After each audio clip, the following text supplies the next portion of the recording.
राजेश पायलट को सब जानते थे। थोड़े से वक्त के लिए वो राजनीति में आए, लेकिन सबके दिलों पर राज कर गए। कश्मीर से लेकर कन्याकुमारी तक पहला ऐसा नेता हुआ है जिसका पूरे भारत में क्रेज था। से आप मिलने जाते थे तो फट से बोलते थे, हाँ बताओ बता कैसा है। तो आपने उसको भूमिका अगर जमाई तो बोलते थे, अरे यार सीधी बात कर, क्या करना क्या है, किसको बोलना है, टू द पॉइंट। आकर्षक व्यक्तित्व के धनी थे। राजस्थान की वो स्वाभिमान का प्रतीक, राजस्थान का साफा, धोती, धवल धोती पहनते थे। और सचिन पायलट में भी अपने पिताजी की बहुत जो खूबियां हैं वो उनमें झलकती हैं। सचिन पायलट के साथ धोखा हुआ, विश्वासघात हुआ। सचिन पायलट की प्रतिभा को खत्म करने का षड्यंत्र रचा गया। उनको कहा गया था कि अगर सरकार बनती है तो तुम्हें चीफ मिनिस्टर बनाएंगे, लेकिन वो वादा कांग्रेस लीडरशिप ने तोड़ा।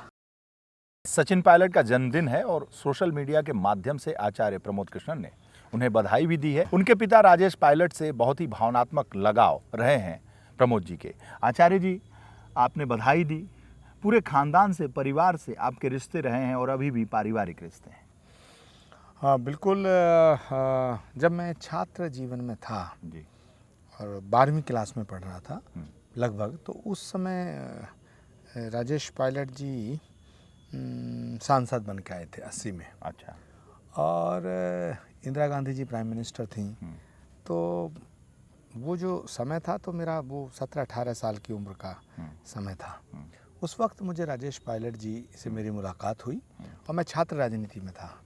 तो मुझे उनका जो व्यक्तित्व था वो उसने बहुत आकर्षित किया।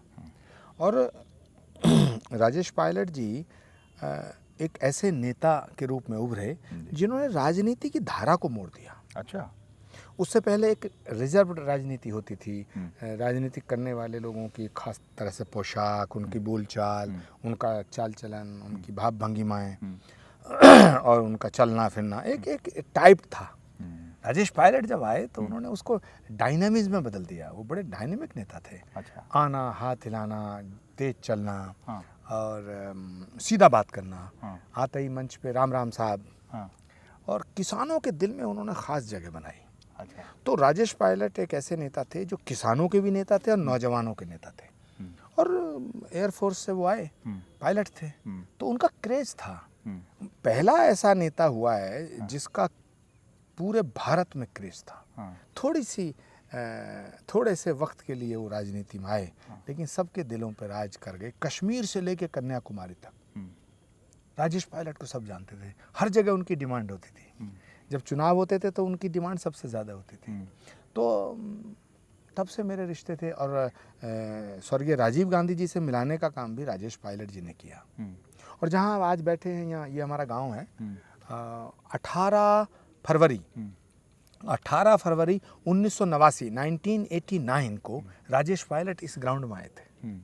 अच्छा। हाँ, तब मैं 89 यानी कि लगभग 25-26 साल का था। तो मैं उनको लेके आया। मैंने कहा भाई मेरे को राजनीति यूपी से करनी है और आप तो बड़े नेता हैं, वहाँ मुझे कोई राजनीति करने नहीं दे रहा है। सारे बड़े बड़े सीनियर लीडर थे यहाँ। उस समय नारायण दत्त तिवारी चीफ मिनिस्टर थे और सारे सीनियर लीडर यहाँ थे। तो उन्होंने कहा नहीं, मैं तेरे साथ चलूँगा और तू जब कहेगा तब। तो मैं फिर 18 फरवरी 1989 को उनको लेके आया, किसान सम्मेलन का आयोजन किया और यहाँ हज़ारों लोग उन्हें देखने के लिए आए। और राजेश पायलट जी इसी कल्की धाम के आगे का जो ग्राउंड है यहाँ पर आए। तो राजेश पायलट जी से मेरा बड़ा भावनात्मक रिश्ता है और वो रिश्ता फिर आज तक का। अच्छा, आपने कहा ना कि जब वो आए तो राजनीति को उन्होंने बदल दिया, तो क्या करते थे वो? जैसे पहले की राजनीति क्या थी, वो आए तो क्या क्या अलग अलग कर दिया? एक्चुअली उनमें कोई औपचारिकता नहीं थी। अच्छा। वो बिल्कुल अनौपचारिक बात करते थे। अच्छा, मंच पे चढ़े, हाँ, आदरणीय, परम आदरणीय, यशस्वी, ये ऐसा कुछ नहीं। राम राम साहब। अलंकारिक भाषा का प्रयोग नहीं करते। डायरेक्ट सेना वाला। जैसे आप मिलने जाते थे तो फट से बोलते थे, हाँ बताओ बता कैसा है। तो आपने उसको भूमिका अगर जमाई तो बोलते थे, अरे यार सीधी बात कर, क्या करना क्या है, किसको बोलना है, टू द पॉइंट। सुबह उठ के वो जनता दरबार लगाते थे। उसमें सैकड़ों लोगों की समस्याओं को चुटकी में उसका निदान करते थे। अच्छा। सीधा फ़ोन लगाओ भाई, सीधा फ़ोन लगाओ, सीधा फ़ोन लगाओ, डीएम को फ़ोन लगाओ, एसपी को फ़ोन लगाओ। तो वो चुनाव तो लड़े भरतपुर से। भरतपुर से सांसद बने पहली बार। लेकिन पूरे देश के जितने भी युवा नेता थे और मजदूर संगठन थे, हाँ। किसानों के संगठन थे, हाँ। कृषि मंत्री कोई होता था, श्रम मंत्री कोई होता था, हाँ। और लोग राजेश पायलट से मिलने जाते थे और सबकी सुनते थे, सबकी समस्याओं के समाधान करने की कोशिश करते, यहाँ तक कि वो गृह मंत्री नहीं थे उस समय, लेकिन पूरा आंतरिक सुरक्षा पर वो ध्यान रखते थे। कश्मीर में कैसे शांति हो, तब कश्मीर जल रहा था एक तरह से। कई बार हमने देखा कि वो कश्मीर की यात्रा पे गए, नॉर्थ ईस्ट में उन्होंने रोल अदा किया। किसान आंदोलन हो रहा तो उसको, किसानों की बातों को सुना। जब महेंद्र सिंह टिकैत का ज़माना था, आगे बढ़ के काम करते थे, आगे बढ़ के फ्रंट पे, अच्छा, फ्रंट फुट पे खेलने वाला बैट्समैन के रूप में बहुत डायनेमिक लीडर। गुर्जर समाज को बहुत लोग उनको मानते हैं बहुत। देखिए, राजेश पायलट सिर्फ गुर्जरों के नेता नहीं थे ना, मैं इससे सहमत नहीं हूँ। लेकिन क्योंकि कोई भी बड़ा व्यक्ति जो महान होता है वो किसी एक परिवार में पैदा होता है, किसी जात में पैदा होता है, किसी धर्म में पैदा होता है, कहीं गांव में पैदा होता है, लेकिन वो बहुत विराट स्वरूप था राजेश पायलट का। मैंने कभी उनको किसी एक जात बिरादरी के दायरे में कैद होते हुए नहीं देखा, ना उनकी कभी किसी बात में ऐसा किसी भी बात से ऐसी झलक मिलती थी। वो इस देश के नेता थे, वो गरीबों के, मजदूरों के, किसानों के, है ना, और यूथ के, स्टूडेंट्स की बात सुनते थे। हम तो जब छात्र जीवन में थे, छात्र राजनीति में थे, तब हमसे कहा, भाई यहाँ बताओ तुम्हारी क्या समस्या है, हमारी किसी कांग्रेस, हमारी पार्टी को क्यों कोसते हो। तो हमने अपनी समस्या बताई, उन्होंने निदान किया, हम उनके साथ हो गए। फिर वो प्यार बना रहा, फिर उन्होंने बड़ा मेरे साथ, मुझे बड़ा स्नेह दिया, और आज उनकी उस विरासत को। कांग्रेस में लोग डरते थे उनसे, कांग्रेस के बड़े बड़े नेता डरते थे।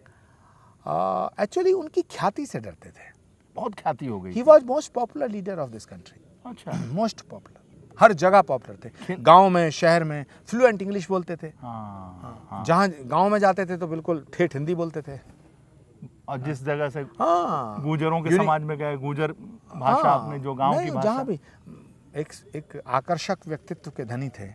राजस्थान की वो साफा, है ना, स्वाभिमान का प्रतीक, राजस्थान का साफा, धोती, धोती, धवल धोती पहनते थे। धोती। अब एक हवाई जहाज उड़ाने वाला, फाइटर जेट उड़ाने वाला एक नवयुवक, और जब धोती पहनता था, राजस्थानी साफा, राम राम साहब करता था, तो भारत की झलक आती थी। वही तो, मतलब एक अंग्रेजी बोलने वाला स्क्वाड्रन लीडर थे, और उसके बाद से जिस तरीके से वो आए, धोती पहनना शुरू कर दिया। धोती वाले तो नेता धीरे धीरे समाप्त हो रहे हैं। हाँ, लेकिन पायलट साहब हमेशा धोती पहनते थे, कुर्ता पहनते थे, ऐसे करके बाजू चढ़ाते थे। एक आकर्षक व्यक्तित्व था उनका, और टू द पॉइंट बात करते थे, लफाजी नहीं करते थे, और औपचारिकता से दूर थे। तो उस परंपरा को, उस विरासत को बड़ी भांति अब सचिन पायलट संभाल रहे हैं। और सचिन पायलट में भी अपने पिताजी की बहुत जो खूबियाँ हैं वो उनमें झलकती हैं। अच्छा, उनमें झलकती हैं। एक तो संघर्ष, राजेश पायलट ने भी बहुत संघर्ष किया, और पायलट साहब को संघर्ष भी विरासत में मिला है। चाहे वो संघर्ष अशोक गहलोत जी से हो, चाहे वो संघर्ष विरोधी दल से हो, लेकिन सचिन पायलट को जो संघर्ष मिला है, तो मुझे लगता है ये विरासत में मिला है। अच्छा, लेकिन सचिन भी तो उभर कर बहुत आगे आए। हाँ, बात तो ठीक कह रहे हैं, लेकिन सचिन पायलट के साथ धोखा हुआ, विश्वासघात हुआ। सचिन पायलट की प्रतिभा को खत्म करने का षड्यंत्र रचा गया। अच्छा, वरना वो 2018 में चीफ मिनिस्टर होते। 2018 में, इतने कम उम्र में?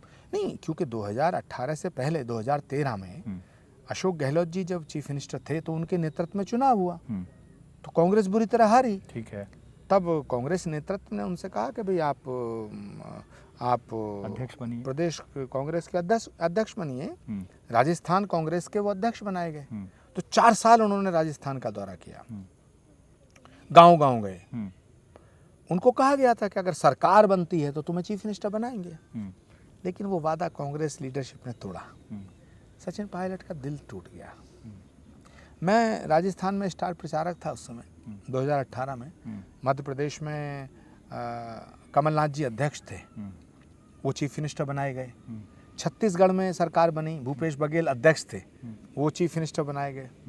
राजेश पायलट के सुपुत्र सचिन पायलट, जो अपनी मेहनत से 4-5 साल मेहनत करके सरकार लाए राजस्थान में, वो प्रदेश अध्यक्ष थे। दोनों प्रदेशों के अध्यक्षों को चीफ मिनिस्टर बनाया गया, लेकिन सचिन पायलट को नहीं बनाया गया। तो ये उनके साथ धोखा हुआ, छल हुआ। ऐसा क्यों? अब ये तो पायलट साहब बताएंगे या कांग्रेस लीडरशिप बताएगी। कांग्रेस में रहे हैं आप, तो आपको भी पता है। मुझे लगता है कि इसकी जानकारी या तो अहमद पटेल साहब को थी, जो अब नहीं है, या फिर सोनिया जी को है। तो तीसरे को तो है नहीं, क्योंकि सभी लोग, राजस्थान की जनता भी ये मान के चल रही थी कि सचिन पायलट चीफ मिनिस्टर होंगे। अशोक, मैं चुनाव में था, राजस्थान चुनाव में, सचिन पायलट का बड़ा क्रेज है वहाँ पे युवाओं में। नहीं, वो बहुत ग्लैमर है उनका, बड़ा ग्लैमरस लीडर हैं और बड़े जुझारू नेता हैं।